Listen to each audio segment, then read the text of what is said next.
5 years of silence, then a wedding ban. I showed up with a lawyer and a surgeon, one shocking petition from upending their perfect day completely. The wedding invitation arrived on a Tuesday morning in March, slipped through my mail slot like a knife between ribs. Cream-colored paper, gold-embossed lettering, the kind of expensive stationery that screamed money I'd never had. But it wasn't addressed to me. It was addressed to my neighbor, Mrs. Patterson, delivered to the wrong house by mistake. I should have walked it over immediately, should have knocked on her door and handed it back with an apology. Instead, I stood in my kitchen, holding an invitation to my own son's wedding, reading my name in the list of people explicitly not invited. Daniel Richard Morrison cordially invites you to witness his marriage to Miss Sophia Catherine Wells.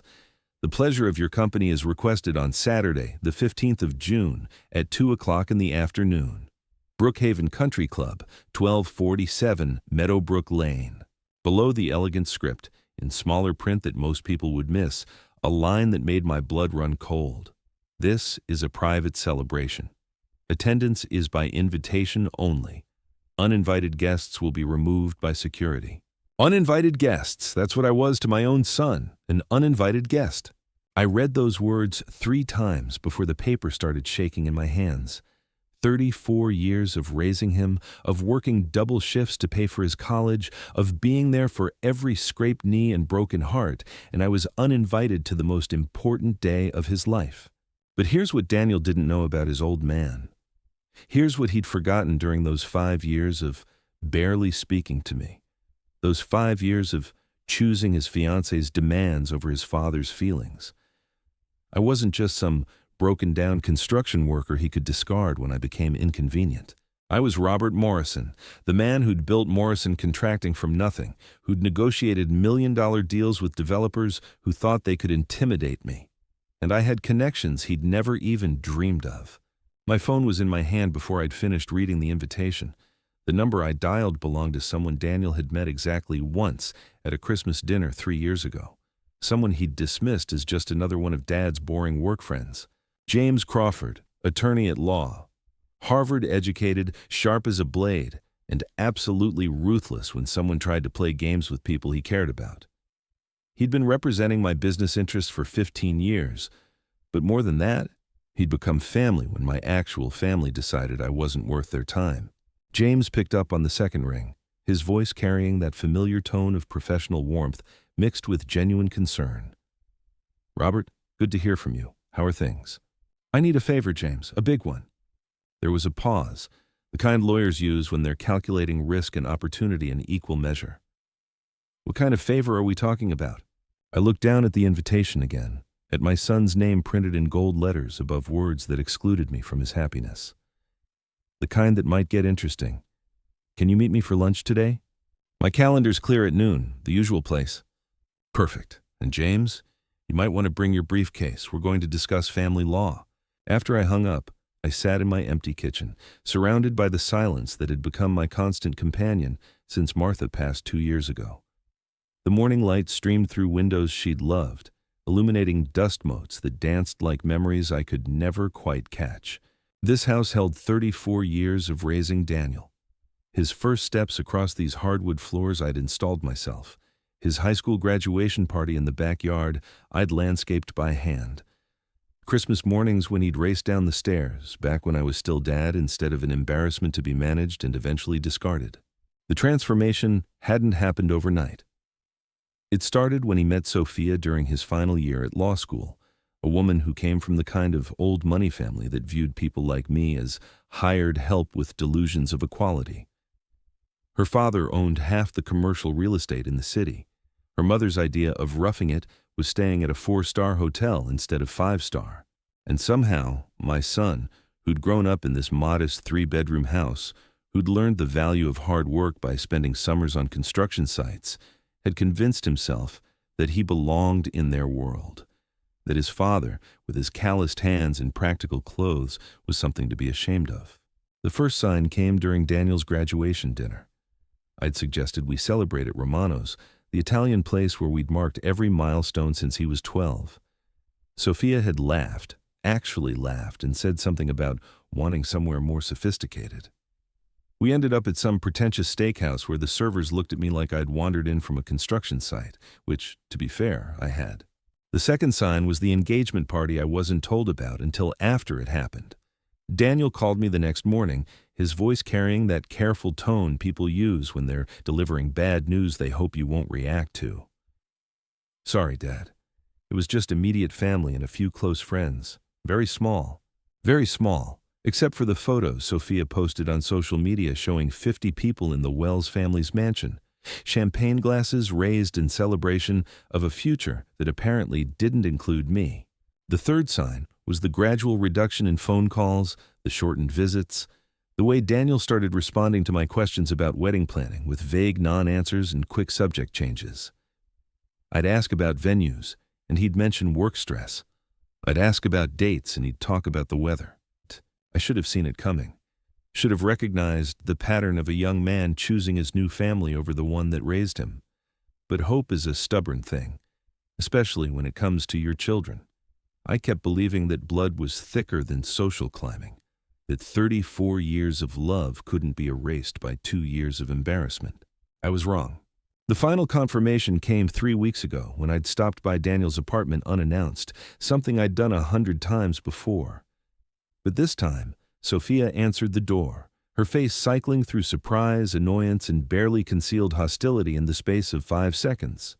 "Robert, we weren't expecting you." Not Dad, not Mr. Morrison. Robert, like I was some acquaintance who'd overstayed his welcome.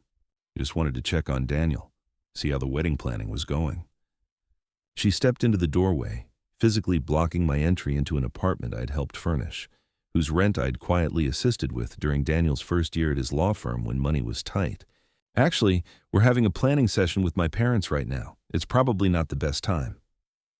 Through the gap beside her, I could see Daniel at his dining table, surrounded by fabric samples and catering menus, deep in conversation with Cynthia and Harrison Wells. 3 generations of privilege deciding how to celebrate love while keeping the father of the groom at arm's length. Daniel looked up, saw me standing there, and for just a moment his expression showed something that might have been shame. But it passed quickly, replaced by the practiced indifference he'd perfected over the past 2 years. "Hey, Dad, yeah, we're kind of in the middle of something. I could come back later, or tomorrow, whatever works." Sophia's smile was sharp enough to cut glass. "We're actually quite busy with preparations. The wedding is very complicated to organize. I'm sure you understand." I understood perfectly. I understood that my son was marrying into a family that viewed me as an inconvenience to be managed, a rough edge to be smoothed away or hidden entirely. I understood that Daniel had made his choice, and it wasn't me. But understanding and accepting were 2 very different things. Now, sitting in my kitchen with that misdirected invitation in my hands, I felt something I hadn't experienced in years. Not hurt, not disappointment, not even anger. Something colder and more focused. Something that reminded me of the man who'd built a business from nothing, who'd fought for every contract and every dollar, who'd never backed down from a challenge in his life. They thought they could exclude me from my son's wedding because I wasn't sophisticated enough for their tastes. They thought I'd quietly accept being erased from the most important day of Daniel's life because I wouldn't want to cause a scene. They thought wrong. I walked to my home office, the same room where I'd helped Daniel with homework for 12 years, where I'd taught him the value of persistence and planning. The filing cabinets held 30 years of business records, contracts, correspondence, proof of every deal I'd negotiated and every relationship I'd built. More importantly, they held documentation of every penny I'd invested in Daniel's future. College tuition, law school expenses, bar exam fees, the down payment on his apartment, the car I'd bought him when he passed the bar. Not loans, gifts. The kind of financial support that came with no strings attached except the assumption that family meant something.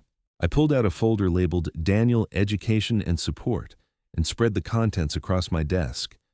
Bank statements, canceled checks, receipts, a paper trail of unconditional love that totaled more than most people made in 5 years. Then I opened my laptop and began researching something I'd never thought I'd need to know. Washington state laws regarding parental rights, family obligations, and the legal definition of financial abandonment. What I found was interesting. Very interesting. My phone rang just as I was printing out the 4th article about filial responsibility laws. Daniel's name appeared on the screen, and for a moment I considered letting it go to voicemail. But curiosity won. "Dad?" His voice carried a note I hadn't heard in years. Uncertainty, maybe even fear. "Mrs. Patterson said she got our wedding invitation by mistake. Said she gave it to you." "That's right, she did." A pause. "So you know?" "I know you're getting married on June 15th. I know it's at Brookhaven Country Club, and I know I'm not invited." Another pause, longer this time. "Dad, it's complicated." "Is it?" "Seems pretty simple to me. You're ashamed of your old man. Don't want him embarrassing you in front of your new family." "That's not how it is," but his voice lacked conviction. "Then how is it, Daniel? Explain it to me like I'm too stupid to understand." Sophia's family, they have certain expectations. The wedding is going to be very formal, very traditional. They've planned everything down to the last detail. And those details don't include your father. Silence. "Daniel, let me ask you something. When you were 8 years old and you broke your arm falling off your bike, who sat with you in the emergency room for 6 hours? Dad, please don't. When you couldn't afford textbooks your sophomore year, who worked overtime for 3 months to make sure you had everything you needed? This isn't about money. When you were struggling with the bar exam, feeling like you weren't smart enough, weren't good enough, who spent every evening for 2 months helping you study, telling you that you could do anything you set your mind to?" His voice cracked slightly. "You did." That's right. I did. Because that's what fathers do for their sons. That's what family means." "I know that. But Sophia's parents, they don't understand our relationship. They think I'm not good enough for their daughter's wedding. And apparently, you agree with them." "That's not true." "Then prove it. Send me an invitation. Better yet, ask me to walk you down the aisle. Make me your best man." The silence stretched so long I thought he might have hung up. When he finally spoke, his voice was barely above a whisper. "I can't, Dad. I'm sorry, but I can't." "Then we have nothing more to discuss." I hung up before he could respond, my hands steadier than they'd been all morning. The hurt was still there, sharp and immediate, but underneath it was something harder, something that had sustained me through 30 years of building a business, of fighting for respect in a world that judged you by your bank account and your zip code. I wasn't going to disappear quietly. I wasn't going to accept being erased from my son's life without a fight. I picked up my phone and dialed James Crawford's number again. "James, it's Robert, about that lunch meeting. Make it 11:30 instead of noon. And James, we're not just discussing family law anymore. What else are we discussing?" I looked at the wedding invitation, at the date that was exactly 3 months and 4 days away. 3 months to plan something that would remind my son exactly who his father was and what he was throwing away. We're discussing war. The restaurant James had chosen was the kind of place where deals were made over handshakes, and reputations were built on who you knew. Mahogany paneling, leather banquettes, and the quiet hum of conversations that shaped the city's future. I'd eaten here dozens of times over the years, usually celebrating contracts that would keep my crews busy for months. Today felt different. Today I wasn't here as Robert Morrison the contractor. I was here as Robert Morrison the father, and that man was about to remind everyone why you don't underestimate someone just because they work with their hands instead of pushing papers. James was already waiting when I arrived, his briefcase open beside him, legal pads covered in notes. At 58, he still had the sharp eyes and silver tongue that had made him one of the most feared attorneys in the Pacific Northwest. More importantly, he had the kind of creative mind that found solutions other lawyers wouldn't even consider. "You look like a man with a plan," he said as I settled into the booth across from him. "I'm working on one. Tell me something, James. In your professional opinion, what obligations does a son have to a father who's invested significantly in his future?" James leaned back, his expression shifting into what I'd learned to recognize as his courtroom face. "Legally, very few. Morally, that's a different conversation entirely." He paused, studying my expression. "But I'm guessing you're not interested in moral obligations right now." I pulled out the folder I'd compiled that morning, sliding it across the table. Daniel's education cost me $237,000. Law school, undergraduate living expenses, bar exam fees, everything. Not loans, gifts. James flipped through the documentation, his eyebrows rising slightly as he absorbed the numbers. "This is substantial." And you have records for all of it. Every penny. Plus another $48,000 in what you might call lifestyle support over the past 3 years. Apartment deposit, furniture, car down payment, emergency funds when his salary wasn't covering expenses. Nearly $300,000 total. James set down the papers and met my eyes. Robert, what exactly are you thinking? I pulled out my phone, showing him the photos I'd taken of Daniel's social media posts over the past 2 years. The expensive restaurants, the designer suits, the vacation photos from places my construction worker salary had never allowed me to dream of visiting. My son is living a lifestyle that far exceeds what a first-year associate at his law firm could afford. He's driving a BMW, wearing $1,000 suits, taking his fiancée on trips to Europe. Meanwhile, he's too embarrassed by his father to invite him to his wedding. James studied the photos, his legal mind clearly working through the implications. You're thinking about calling in the debt. I'm thinking about a lot of things. Tell me about filial responsibility laws in Washington state. A slow smile spread across James's face, the kind of expression that had terrified opposing counsel for 3 decades. Now that's interesting.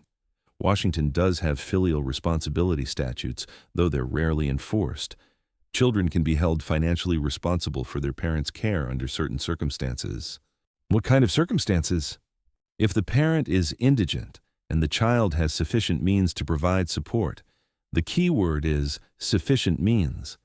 If your son is living beyond what his salary should allow, funded by your previous generosity, that could create an interesting legal situation. I leaned forward, feeling pieces of a plan clicking into place. What if I could demonstrate that I'm facing financial hardship as a direct result of supporting his lifestyle? What if I needed assistance and he refused to provide it? James was quiet for a long moment, his fingers drumming against the table. In the rhythm I'd learned meant he was calculating angles and possibilities. You'd need to establish actual need, not just theoretical hardship. And you'd need to prove he has the means to help. What if I told you I was considering early retirement due to health concerns? What if the money I'd invested in Daniel's future had compromised my ability to support myself? Are you having health concerns? I thought about the persistent ache in my back, the result of 30 years of lifting and carrying and climbing, the way my knees protested every morning when I got out of bed, the exhaustion that seemed to settle deeper into my bones with each passing year. I'm 62 years old, James. I've been swinging hammers and carrying lumber since I was 18. My body's not what it used to be. That could work. But Robert, you'd be opening a can of worms that might be hard to close.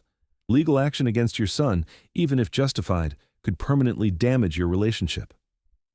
I thought about the phone call that morning, about the careful distance in Daniel's voice when he'd told me he couldn't invite his own father to his wedding. About 34 years of love and sacrifice being dismissed because I wasn't sophisticated enough for his new family. James, what relationship? He's already thrown me away. At least this way, he'll remember why that was a mistake. The waiter appeared, interrupting our conversation with menus and water glasses. We ordered mechanically, both of us too focused on the legal chess game taking shape to care about food. After the waiter left, James pulled out a fresh legal pad and began making notes. If we're going to do this, we need to be strategic. Filing a filial responsibility claim right before his wedding would look vindictive, even if it's legally justified. What do you suggest? We establish the groundwork first. Document your financial situation, get medical opinions about your ability to continue working, create a paper trail that shows legitimate need. Then, if Daniel continues to refuse reasonable requests for support, we have grounds for legal action. I nodded, seeing the wisdom in his approach. How long would that take? 6 to 8 weeks, done properly. We'd want everything bulletproof before we make any moves. 6 to 8 weeks. That would put us right at the beginning of May, just over a month before Daniel's wedding.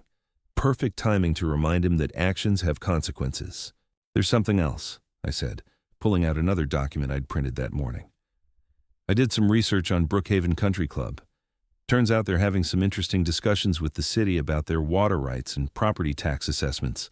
James glanced at the papers, his expression sharpening. Your company has contracts with the city's public works department. We do. And I have very good relationships with several city council members who've been asking questions about tax-exempt status for private clubs that exclude certain types of people from membership. The implications hung in the air between us. Brookhaven Country Club, like many establishments of its type, had a history of exclusivity that went beyond simple membership fees, the kind of exclusivity that didn't look good under public scrutiny, especially when city officials started asking uncomfortable questions about property tax exemptions. You're thinking about making the venue uncomfortable for them. I'm thinking about making sure they understand that when you exclude people, sometimes those people have more influence than you realize. James was grinning now, the predatory smile of a lawyer who'd found the perfect pressure point. Robert, remind me never to get on your bad side. Too late for Daniel to learn that lesson, but it's not too late for him to remember who his father really is. Our food arrived, but neither of us had much appetite. We were too busy planning what James would later describe as the most creative combination of family law, municipal politics, and social pressure he'd ever orchestrated. One more thing, I said as we prepared to leave. I want you to do some research on the Wells family business interests, real estate, investments, any dealings with city contracts or zoning issues. Looking for leverage? Looking for understanding. If I'm going to war with people who think they're better than me, I want to know exactly what kind of glass houses they're living in. James packed up his briefcase, his movements quick and efficient. I'll have preliminary research done by Friday. The filial responsibility documentation will take longer, but I can start the medical evaluations this week. And the venue situation? Leave that to me. I have lunch scheduled with Councilman Bradley next week anyway. I'm sure your concerns about tax-exempt status for exclusive private clubs will come up in conversation. We shook hands outside the restaurant, and for the first time in months, I felt something other than hurt and disappointment. I felt like myself again, like the man who'd built something from nothing, who'd fought for every contract and every dollar, who'd never let anyone tell him he wasn't good enough. Daniel thought he could erase me from his life because I embarrassed him. Sophia's family thought they could exclude me because I didn't meet their standards of sophistication. They were all about to learn that Robert Morrison didn't disappear quietly.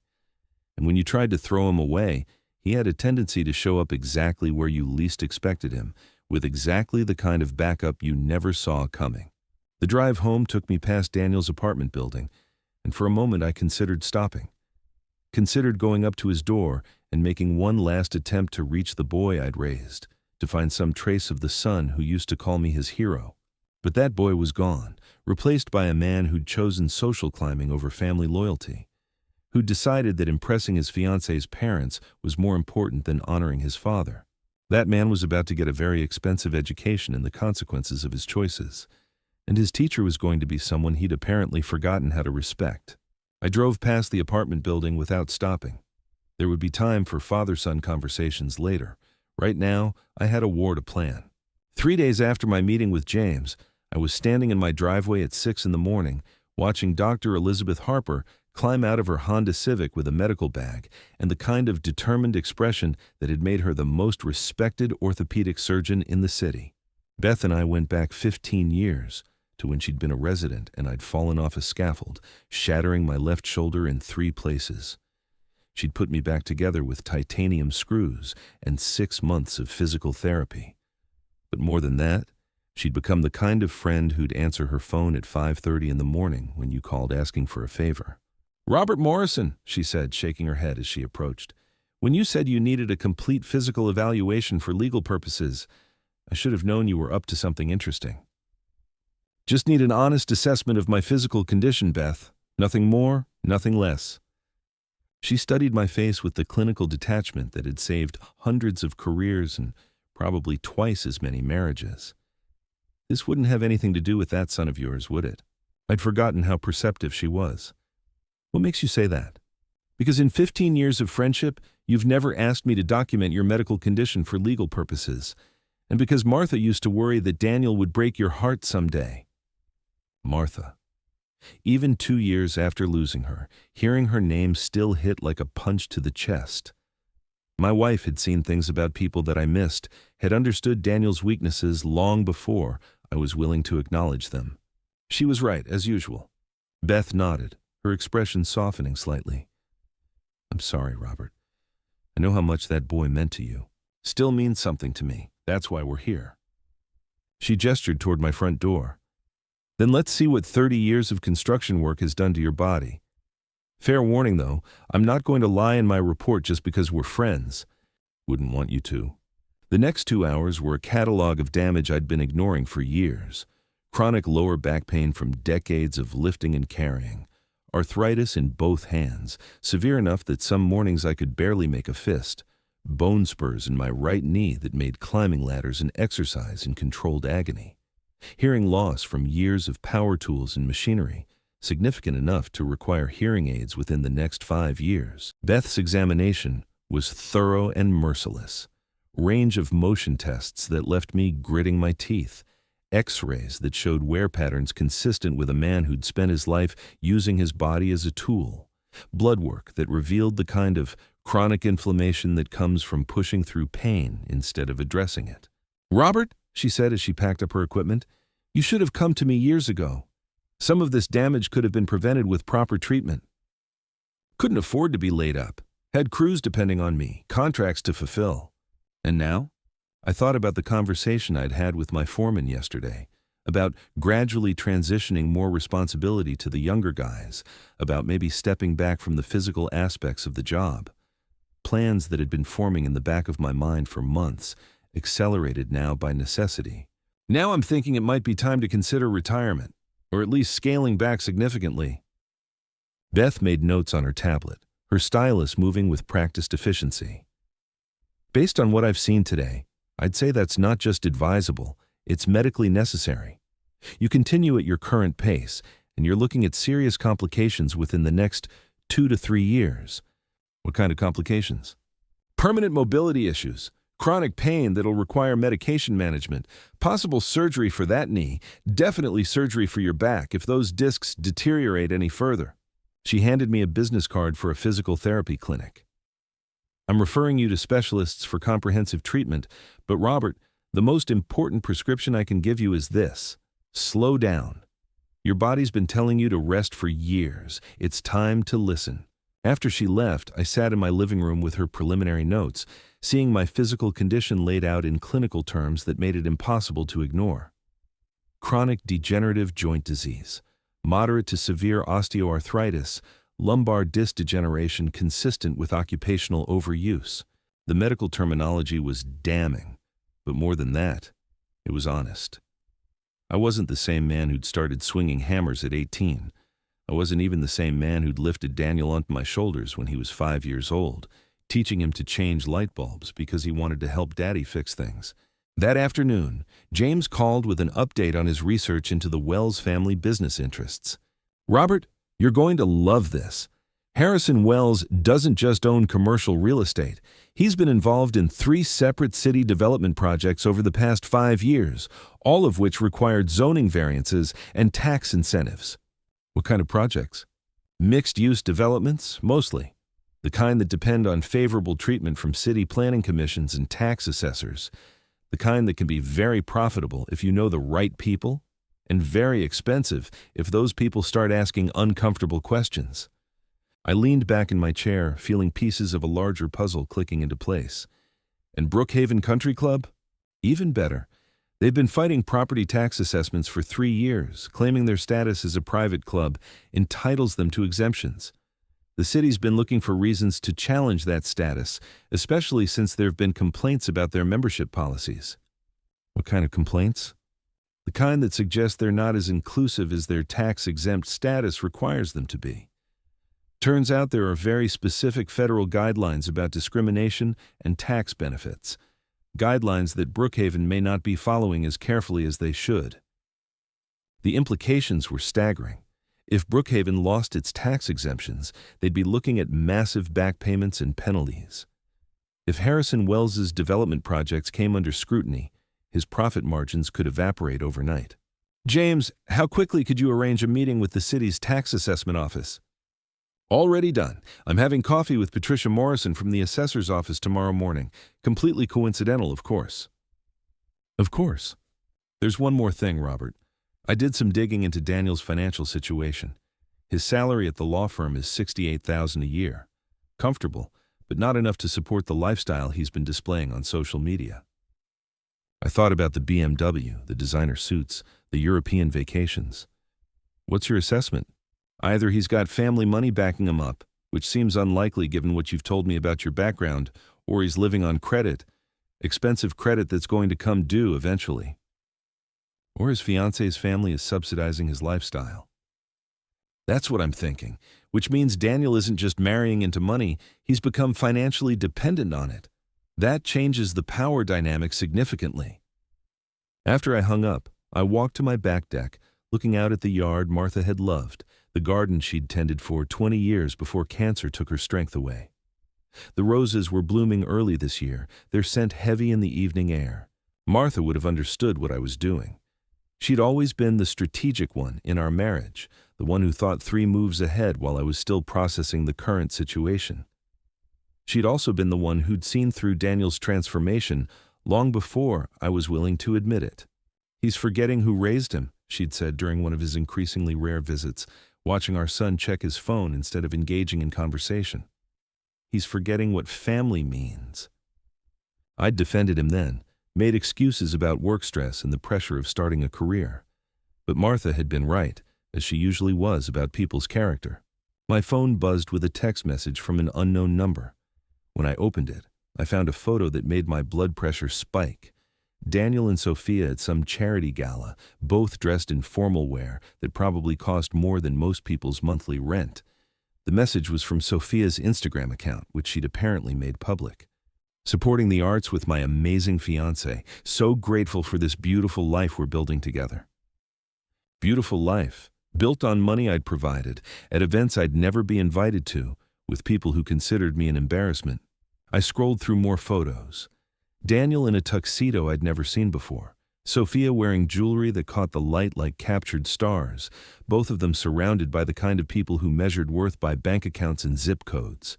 There were dozens of comments from friends and family members, all congratulating them on their engagement, their success, their bright future. Not one mention of the father who'd made that future possible. But what caught my attention wasn't the luxury or the social climbing. It was the expression on Daniel's face. In every photo, he looked like he was performing rather than living, like he was playing a role that didn't quite fit, wearing a mask that was slowly becoming his real face. I recognized that expression because I'd worn it myself, years ago when I was trying to break into commercial construction contracts. The desperate eagerness to fit in, to prove you belonged in rooms where everyone else was born, with privileges you'd had to fight for. The difference was, I'd never forgotten who I was underneath the performance. I'd never let the desire to impress people convince me to throw away the relationships that actually mattered. Daniel had made a different choice, and now he was about to learn that choices have consequences, especially when you choose social climbing over family loyalty. I forwarded the photos to James with a simple message. Document everything. This is evidence of lifestyle beyond his means. His response came back within minutes. Already on it, this is going to be very useful. The next morning, I drove to Morrison Contracting's main office for the first time in a week. My crew had been handling things without me, which should have been reassuring, but instead felt like another reminder that I was becoming expendable in my own life. My foreman, Tony Castellanos, was waiting in my office with progress reports and a concerned expression that suggested he'd been thinking about our conversation from last week. But boss, you look like hell. When's the last time you got a full night's sleep? Sleep's overrated, Tony. How are the Riverside project timelines looking? He studied my face with the careful attention of someone who'd been working construction for 25 years. Timelines are fine. Question is, how are you looking? Because from where I'm sitting, you look like a man carrying more weight than his back can handle. Tony had been with me for 8 years, had worked his way up from general laborer to foreman through competence and loyalty. More than that, he'd become the closest thing I had to family since Daniel had decided I was an embarrassment. I'm thinking about some changes, Tony, maybe stepping back from the day-to-day operations. His eyebrows rose. What kind of stepping back? The kind where you'd be running more of the show, the kind where I'd be more of a consultant than a hands-on supervisor. Because of your back? Because of a lot of things. Tony leaned back in his chair, processing the implications. This wouldn't have anything to do with Daniel's wedding situation, would it? I'd forgotten that Tony knew about the invitation incident. My crew had always been protective of me, and news traveled fast in construction circles. Partly, but mostly it's about facing reality. I'm 62 years old, Tony. My body's telling me to slow down, and maybe it's time I listened. And Daniel's telling you to disappear, and maybe it's time you stopped listening to that. The accuracy of his assessment was uncomfortable. It's complicated. No, it's not. Your son's embarrassed by the man who raised him, and instead of fighting for your place in his life, you're thinking about retiring. That's not complicated, boss. That's surrender. Tony's words hit harder than I'd expected because they contained enough truth to sting. But they also missed the larger picture, the strategic planning that was already in motion. What if I told you I wasn't surrendering? What if I told you I was repositioning for a different kind of fight? His expression sharpened with interest. What kind of fight? The kind where I remind everyone exactly who Robert Morrison is and what happens when you underestimate him. A slow grin spread across Tony's face. Now that sounds more like the boss I know. What do you need from me? I need you to be ready to take over operations if I have to step back quickly. I need you to keep the crews running smoothly while I handle some personal business. And I need you to document any conversations we have about my physical limitations and the need for reduced responsibilities. For legal purposes? For justice purposes? Tony nodded, understanding passing between us without the need for further explanation. He'd seen enough workplace politics and family drama over the years to recognize when someone was building a case for something bigger than personal grievances. Consider it done, boss. And Robert, whatever you're planning, Daniel's going to regret the day he decided his old man wasn't good enough for his new life. After Tony left, I sat in my office surrounded by 30 years of business records, contracts, and awards. Photos on the walls showed projects I'd completed, crews I'd managed, relationships I'd built through competence and integrity rather than inherited privilege. This was who I was. Not the embarrassing father Daniel wanted to hide, but a man who'd built something substantial from nothing. A man who'd earned respect through work rather than demanding it through birthright. My phone rang, interrupting my thoughts. James's name appeared on the screen. Robert, I've got news. Patricia Morrison was very interested in our discussion about tax-exempt status for private clubs. Apparently, Brookhaven's been on their radar for quite some time. What kind of interest? The kind that involves formal audits and public hearings. The kind that gets expensive very quickly for organizations that can't justify their exemptions. Timeline? She's scheduling a preliminary review for next month. Just routine, of course. Nothing to do with any complaints about exclusionary practices. The timing was perfect. A month would put us right in the middle of wedding planning season, when venue availability became critical and last-minute changes became expensive nightmares. What about Harrison Wells' development projects? Even better news there. Councilman Bradley mentioned some concerns about due diligence on zoning variances. Nothing specific, just general questions about whether proper procedures were followed. I could hear the satisfaction in James's voice. He was enjoying this chess game as much as I was, finding creative ways to apply pressure without crossing ethical lines. James, you're earning every penny of your retainer. We're just getting started, Robert. By the time we're finished, your son is going to remember exactly why he should never have underestimated his father. That evening, I made a decision that would have seemed impossible just a week earlier. I called Daniel's apartment, knowing Sophia would probably answer, prepared for the conversation I'd been avoiding. She picked up on the third ring, her voice carrying that familiar note of barely concealed irritation. Robert, this really isn't a good time. It's never a good time, Sophia. That's the problem. A pause, then the sound of footsteps as she presumably moved to a different room. What do you want? I want to have dinner with my son and his fiancée. I want to discuss this wedding situation like adults instead of pretending I don't exist. The wedding situation is already decided, the guest list is finalized, the venue is booked, the invitations are sent. There's nothing to discuss. Her tone was dismissive, the kind of voice people used when talking to service workers or other inconveniences. But underneath the dismissal, I caught something else. Uncertainty, maybe even fear. Sophia, let me be very clear about something.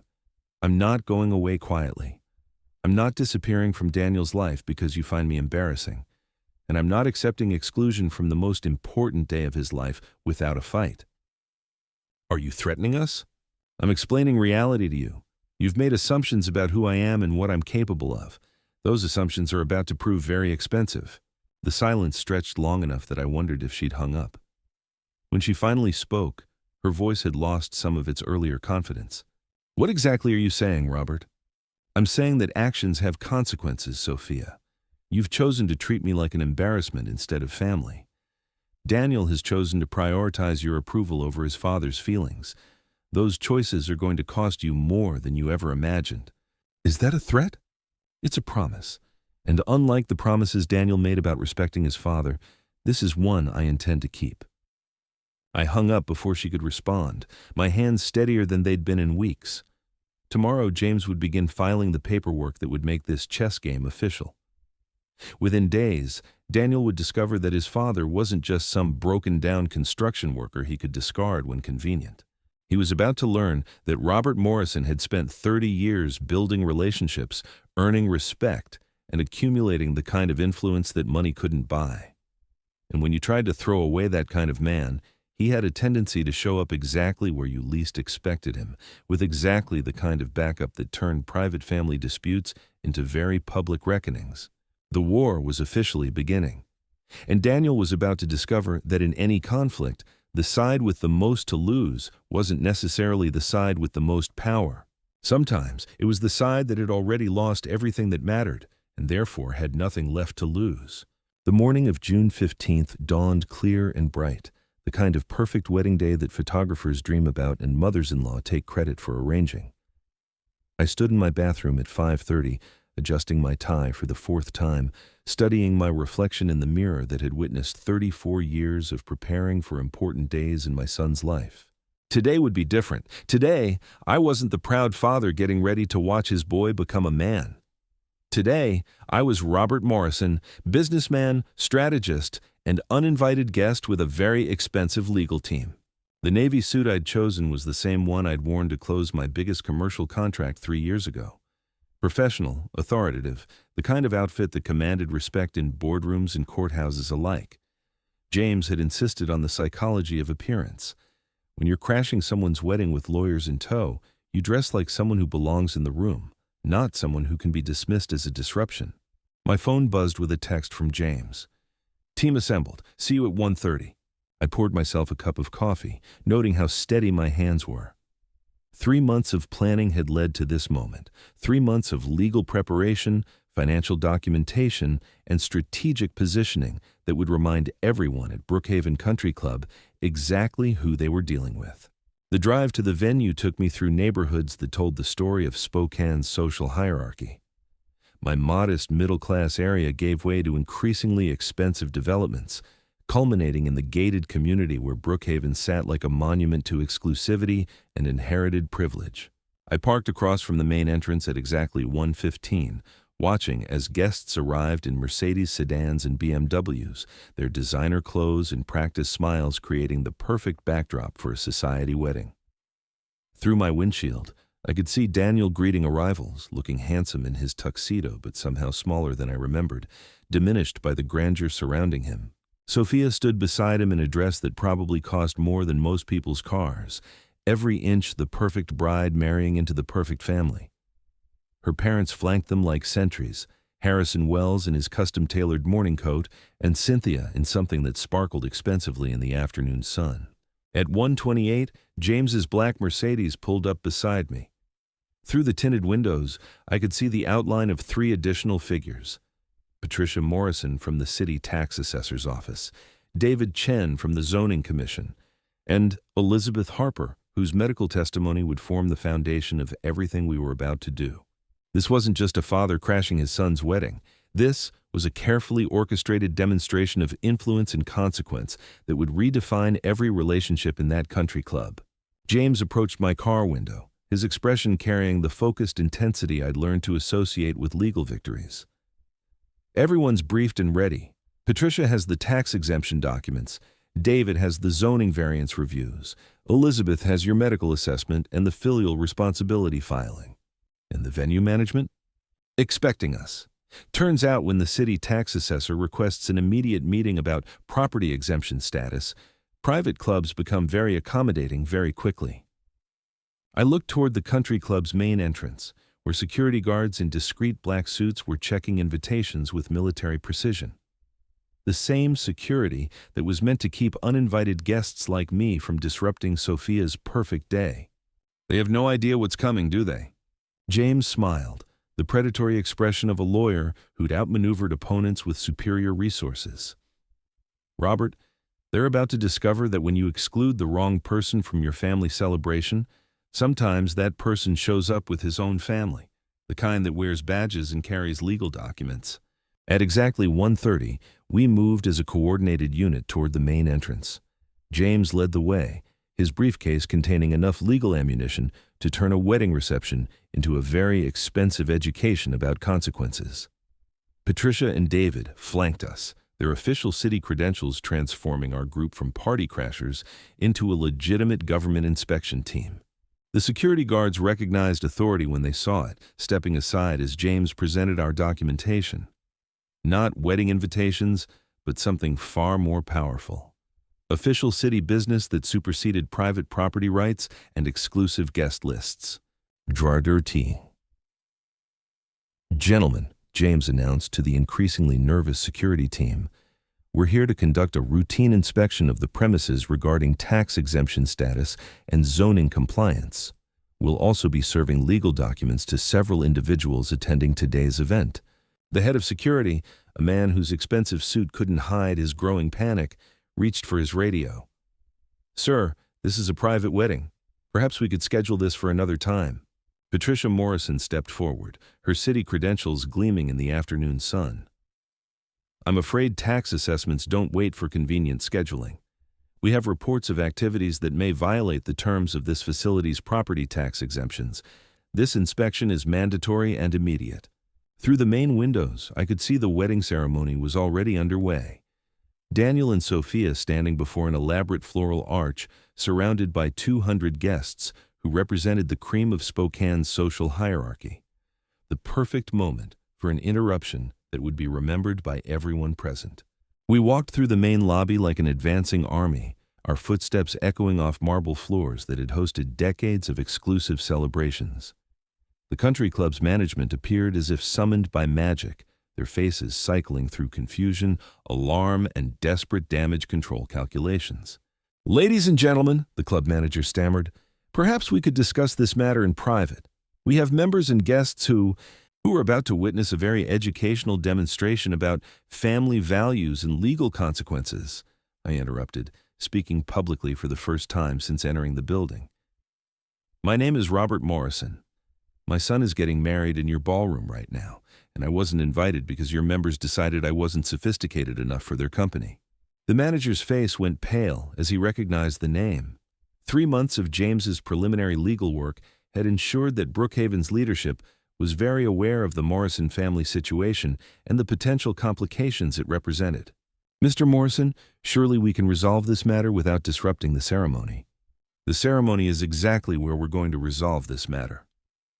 James produced a thick folder of documents, his voice carrying the authority of 30 years practicing law at the highest levels. We're here to serve legal papers regarding filial responsibility obligations, tax exemption violations, and zoning compliance issues. This is official city business that cannot be postponed for private social events. The sound of wedding music drifted from the ballroom, traditional processional hymns that reminded me of the ceremony I'd imagined attending as father of the groom. Instead, I was about to become something far more memorable. The uninvited guest who taught an entire social gathering about the difference between breeding and character. We moved toward the ballroom doors like a perfectly choreographed legal ballet. Patricia carried documents that could cost Brookhaven hundreds of thousands in back taxes and penalties. David held zoning reviews that could impact Harrison Wells's development projects for years to come. Elizabeth walked beside me, her medical testimony ready to demonstrate exactly why a son's obligations to his father extended far beyond social convenience. The ballroom doors opened to reveal a scene from a fairy tale. 200 guests in formal attire, an elaborate ceremony backdrop, and my son promising to love and honor someone who had systematically excluded his father from their lives. The perfect moment for a reality check that would be discussed in Spokane's social circles for decades. "Ladies and gentlemen," James announced in his courtroom voice, cutting through the wedding music like a blade through silk. "We apologize for the interruption, but we're here on official city business that requires immediate attention." The ceremony stopped mid-sentence. Daniel's face went white as he recognized my voice among the group of official-looking individuals who had just invaded his perfect wedding. Sophia's expression cycled through shock, horror, and pure rage in the space of 3 seconds. But it was Harrison Wells's reaction that confirmed everything James had suspected about the Wells family's vulnerability to official scrutiny. The man who had dismissed me as beneath his daughter's social circle suddenly looked like someone calculating the cost of legal complications he hadn't anticipated. "This is outrageous!" Cynthia Wells shrieked, her voice carrying across the ballroom like breaking glass. "This is a private family celebration. You have no right to disrupt it." Patricia Morrison stepped forward, her city credentials gleaming under the ballroom's crystal chandeliers. "Ma'am, we have every right to conduct official inspections of facilities that claim tax-exempt status, while potentially violating the terms of that exemption. We also have legal documents to serve regarding family financial obligations." I walked toward the altar where my son stood frozen, still holding Sophia's hand but looking like a man watching his carefully constructed world collapse in real time. Every step reminded me of walking him to his first day of school, of teaching him to ride a bicycle, of all the moments when I'd been the most important person in his world. "Hello, Daniel," I said quietly, my voice carrying clearly in the sudden silence of the ballroom. "I know I wasn't invited, but I thought you should know that your father isn't the helpless old man you decided I was."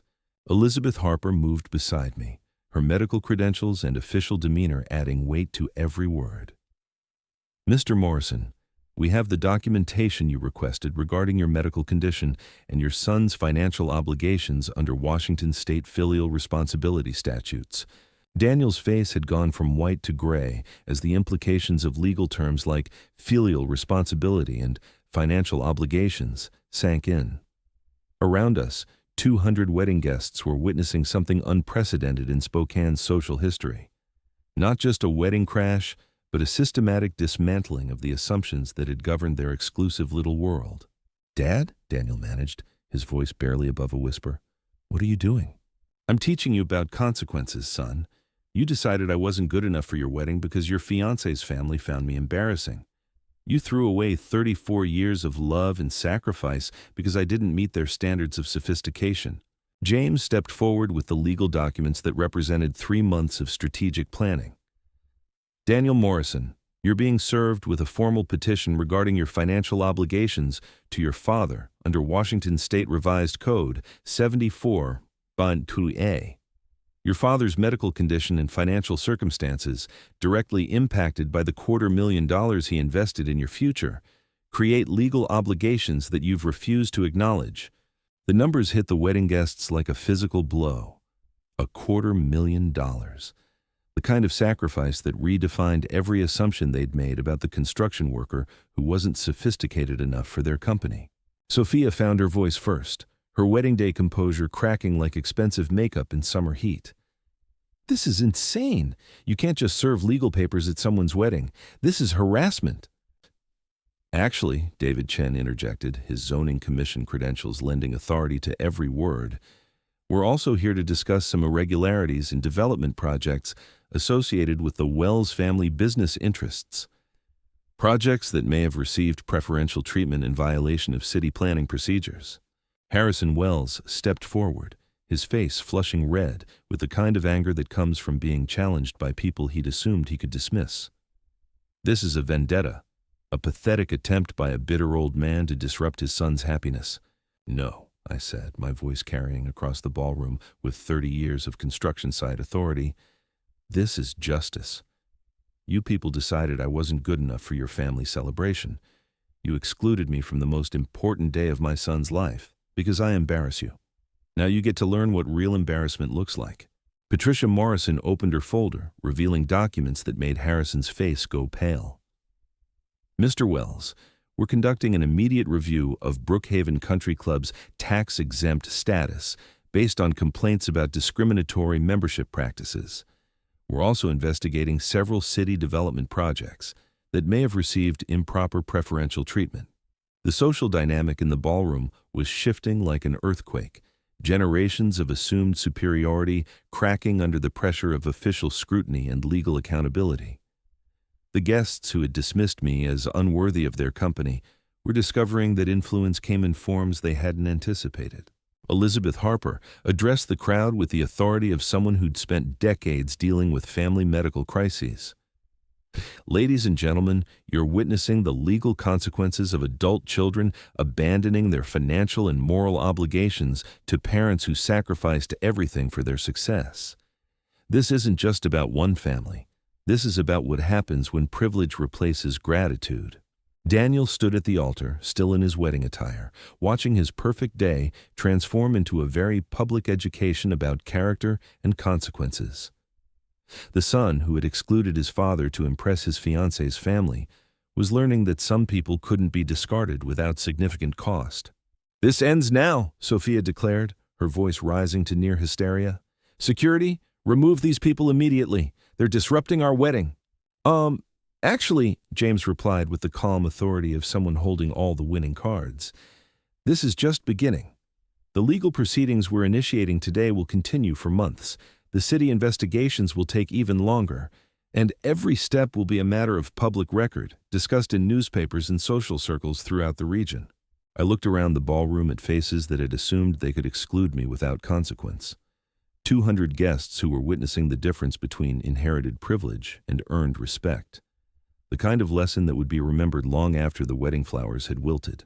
"Daniel," I said, approaching my son one final time, "you threw me away because you were ashamed of who I am. Now everyone in this room knows exactly who you are. Someone who takes $250,000 from his father and then excludes him from his wedding because he's not sophisticated enough for your new family." The silence was absolute. 200 people processing the magnitude of betrayal they'd just witnessed. A son who had abandoned the father, who'd sacrificed everything for his success. A family that had excluded someone based on social climbing rather than character. James handed Daniel the final set of legal documents, his voice carrying the finality of consequences that couldn't be undone. "These papers outline your father's medical condition, his reduced earning capacity due to health issues directly related to years of physical labor, and your legal obligations under filial responsibility statutes. You have 30 days to respond." As we prepared to leave, I turned back to face the ballroom full of guests who had learned more about family values in 30 minutes than they'd absorbed in decades of privilege. "Ladies and gentlemen, enjoy the reception. I hope it's worth what it's going to cost." The walk back through the country club felt different than our entrance. We weren't invading foreign territory anymore. We were leaving behind people who finally understood that actions have consequences and that some individuals couldn't be discarded without significant cost. Outside, in the parking lot where this had all begun, James gathered our team for a final briefing. Phase 1 is complete. Daniel has been served, Harrison Wells is facing city investigations, and Brookhaven Country Club will be fighting for its tax-exempt status. What happens next is up to them, too. I looked back at the building where my son was presumably continuing his wedding ceremony, forever marked by the day his father reminded everyone that respect couldn't be inherited, only earned, and that when you threw away someone who'd earned it over 34 years, sometimes they showed up with their own family. The kind that wore official badges and carried legal documents that changed lives. The war was over. Justice had been served, and Daniel Morrison would spend the rest of his life remembering the day he learned that his father wasn't the embarrassment he'd assumed, but the kind of man who commanded respect from city officials, medical professionals, and attorneys who considered it an honor to fight beside him. Sometimes the best wedding gift you can give your son is a lesson about character, even if he's too proud to appreciate it at the time. If you like this story, please like this video, subscribe to the channel, and share your impressions of this story in the comments. To listen to the next story, click on the box on the left. Thank you for watching.